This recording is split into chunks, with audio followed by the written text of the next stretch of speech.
Your measurement of success for this team? Yeah, I would have to say going all the way. Going all the way, right? We know what's at stake week to week, and we know what's at stake with with the eyes on us as well. But we know we don't focus too much on the outside noise and stuff like that. But we know, that's our goal at the end of the day is to make it all the way. How do you manage those expectations that are so high right now? Yeah, just day by day and week by week, right? You have to work at it. It starts, in the facility, right? It starts with a mindset heading into the facility every day. We know we have the guys in this facility that, are going to help us get there, right? We know we have the team. We know we have the firepower. We know we have the coaches, right? So it's just about all putting it together. A lot of guys last year talked about you being like the film guy, and like you're always in the facility. I'm sure that hasn't changed. Is there anybody that stood out to you as being like almost equal to like the amount of work that you put in? Oh yeah, for sure. I would have to say Justin Jacobs, Devin Jackson, specifically in the linebacker room, and then some guys on the D line, just like Keon, and then some guys in the back end as well, like Jabbar. I know that he takes a lot of pride in leading that corner group and bringing guys in the afternoon, whether that's coming in to get extra film or just to do a little bit of man-on-man coverage and stuff like that. So You're a linebacker that's moving to a conference that prides itself on just beating people up in power football. How excited are you to play that style of football? Yeah, I'm very excited. That's where the game is headed nowadays, and I think with me coming back, that was really a huge factor for me coming back. I want to be a part of that. This conference. I want to be a part of that league, and I feel like that's the type of game I play. Fast, smart, and physical. So. How is this defense built to achieve that, to match that physicality of those teams in that conference? Could you repeat that again? Sorry. How is this defense built, overall top to bottom, to match those teams? Yeah. Physicality. Oh yeah, I feel like we match up really well with just from scheme, and then obviously we have Coach Lupoy as our DC. He's seen it all. He's been around guys who are big and physical, and I know that he's ready for the matchup just as much as we are. Yeah, and then mentally to prepare for the grind of games like that. Obviously, guys are subbing in and out. There's the depth that you guys have, but mentally, how much does that approach change over the years? Yeah, I think it's kind of the same approach. We try to create the most havoc as we can in practice. There's guys always screaming on and off the field, nickel, base, or personnels and stuff like that. So we have, we have all the coaches and we have guys that are going to communicate well on and off the field, whether that's personnel wise or something as well. So. Is there any stadium or team you're very much looking forward to playing this year? Oh yeah, for sure. I would have to say stadium. I would have to say Michigan, going all the way to the big house. That's I wasn't recruited by Michigan, but I've always heard good things about their stadium. So, what are your thoughts on being on the uniform committee and how was that experience as a whole? Yeah, it's been an honor. I was onto it a little bit late, but I think it was an honor to kind of just get a feel for all of the new uniforms. Obviously, make history with.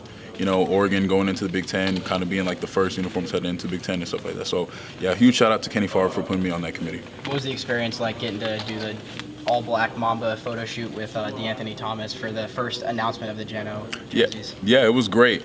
First and foremost to, sit there and, just chop it up with the legend for a little bit right before the photo shoot. A guy that's, known at Oregon, a guy that's done it all. Obviously, his name's huge here, right? So, having respect for the people that were here before you is real big to me. So, yeah, no, it was great just being in there with all the guys, just, looking at all the details on the uniform were amazing. So. How was that transition of kind of going from being just a leader inside of your room to now kind of being a leader on the defense and a leader of kind of the whole team? That loud voice now that Bo Nix is not on this team anymore. Yeah, that's something that I really pride myself on this offseason. I wanted to, how can I take that step, just like you said, from the defense last year, right? People were starting to see that, right? So now how can I take that step with a lot of the seniors that left, this past season, right? And so, yeah, that was something that I wanted to work on hugely. That was me just speaking up in team runs, workouts. I had to get out of my comfort zone a little bit, right? And, just learn how to talk to one another. Talk to different teammates and stuff like that. So that's something that I really worked on this offseason. Did you challenge any other people in any other kind of groups to kind of step out of their comfort zone as well this offseason? Oh, yeah, for sure. We challenged the D-line. A lot of the coaches challenged the D-line because we know that there was a lot of guys that left, and we know that was a position that, we need somebody to, take control and take charge. So I think Jordan Birch, a lot of guys on the edge, and Keon have been doing a great job of that so far. What was it like seeing a guy in your linebacker room, Bryce Beder, see his dreams come true and get drafted in the MLB draft? It was amazing. Throughout this season, throughout this baseball season, just texting him week to week, seeing all the amazing plays that he was making, all the one-handed catches and stuff like that. It was amazing. So, right when he got drafted, I think he had to hurry up and go home because he didn't know he was going to get drafted that day. So, yeah, right when he got drafted, just calling him, shooting him a text like, bro, I'm so proud of you because I know how hard he works. I know that, he's a guy that, has a lot of passion for the game of football, but, just his passion for baseball as well. So, how would you describe the linebacker room? We've heard offensive linemen already and receivers describe the room. How do you describe the room linebackers at Oregon? Oh, one word, savages. Just all around, just straight up savages. Guys that, we're going to run sideline to sideline, guys that can cover, guys that can blitz. We're a group that, I feel like we're the best in the nation at doing, we have all the attributes of, like DBs and, outside backers, right? We can blitz and we can cover, so. Did it surprise you at all Bryce was lifting, when he got the call from his agent that, hey, you need to go home and make sure you're looking at the TV before the draft? Oh, no, it didn't. That's a guy who, he's always in the weight room, always getting extra work. So that's a guy who I know that he's always going to be, whether that's, he has a big day ahead of him, he's always going to do the little things. So that's a guy I'm very proud of. Were you lifting with him when he got that call that he needed to go? I'm pretty sure I was. Yeah, I'm pretty sure I was. And then I know that he had a bolt out. So yeah. Do you pay attention at all to Oregon's pass record with Big Ten teams, or is that kind of something that you just erase? No, I know I was on the team 2021 when we went to play Ohio State, but yeah, I really haven't paid huge attention to Oregon's record against the Big Ten. Going out to Indy as the only representative of the defense, did you feel like there was a little bit of pressure on you to kind of show that Oregon really is that tough defensive team and to kind of show that to the Big Ten and their media?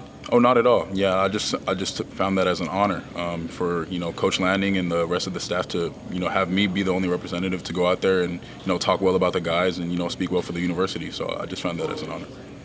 What's growth look like for you personally this season? Obviously, you were growing comfort last year in your role, taking charge of the defense, and looked comfortable doing it. But now, this being your last season, what do you think growth looks like for you? Yeah, I think growth is just going to be consistency in tackling, consistency on my blitzes. I would really have to say externally. More internally, I feel like I'm pretty good at that, but there's always room for improvement, right? So I would have to say just being consistent with my rushes and then also being consistent with my tackling. And then the way that I strike blockers and get off blockers as well. And then also just keeping my voice week to week. Well, not week to week, really day by day, right? So like she was saying, kind of from last year being a voice of the defense, but now being the voice of the team, keeping guys up, keeping guys focused. When did that feel more natural to you to be the voice of the defense? Was it right from the get-go, or was it something you sort of had to grow throughout the season? Yeah, I think it was really right from the get-go. I've seen that, that I wanted to be that guy who, obviously everybody called me Hefe, right? But, I wanted there be more meaning to that, right? So I wanted to be a guy that was demonstrative with this communication, a guy that everybody can look and ask, like, hey, what are we running here? And I can tell you, you know what I mean? So, yeah, just having confidence on the field and like that, and, just being that guy for my teammates. That Ohio State game, is that going to help you at all this season that you experienced going to a Big Ten team, and obviously you guys won the game? Oh yeah, for sure. I think it'll just help me out with going into Big Ten stadiums. Obviously, that was a crazy environment, crazy game. So yeah, now that I kind of have a feel for what those environments feel like, I feel like I've got great confidence heading into. Do you think teams like Ohio State are going to be surprised when they come here and see the fans at Autzen? Can you say that again? Do you think teams like Ohio State are going to be surprised when they come here and see how loud it is and the fans at Autzen, how crazy they go here? Oh yeah, for sure. Because I feel like we do have the best fans in the nation. I know they're going to be surprised a little bit with our stadium might not hold as much as their stadiums hold, but I know that our fans are going to be loud, from quarter one to quarter four. Have you had a welcome to the Big Ten moment yet, or is that going to come when the actual games start? No, I really haven't had a welcome to the Big Ten moment. My welcome to the Big Ten moment would have to be going out there for media days, kind of just seeing our logo next to their logo was kind of different, kind of weird at first, but. Is it weird seeing this in the background? Just the big... I'm used to it now. Coming from Indy, that's all I really seen. It was kind of like, wow, actually here. But I'm used to it now. Thanks, Jeff. Yep.